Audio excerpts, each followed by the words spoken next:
And so, if you look at price reductions, right, if you look at price reductions, they often require much greater increases in unit sales to actually maintain profitability compared to the volume loss, right, that can be actually tolerated with price increases. For the sake of the example, a 15% price increase, right, you may only need a 23% volume loss or less to actually be more profitable. But if you actually do a 15% price cut, right, they would actually require you to do a 43% volume growth to break even, 43% or greater. And that's really kind of eye-opening for, I think, many clients that we talk to, especially kind of finance and pricing executives, right? You look at these break-even volume hurdles for price increases on the left side and price decreases on the right side. It sort of illustrates, depending on where your initial gross margin is or your starting point is that you see on kind of the first column, versus the price changes that you're trying to do, right? So, for the sake of example, let's look at if you're at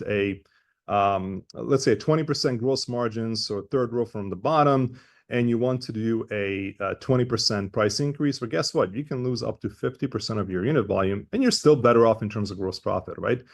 But now if you go to the right side, and let's say you're at a 20% gross margin, and you want to reduce price by 15%, right? So 20% gross margin, you want to reduce price by 15%.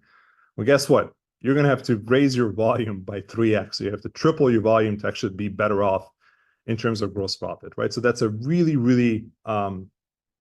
important concept.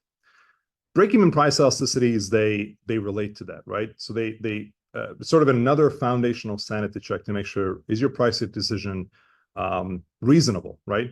And relates directly to this concept of break-even volume hurdles. And so it allows you to quickly determine, right, if it poses any significant risk of profitability when you do the price changes.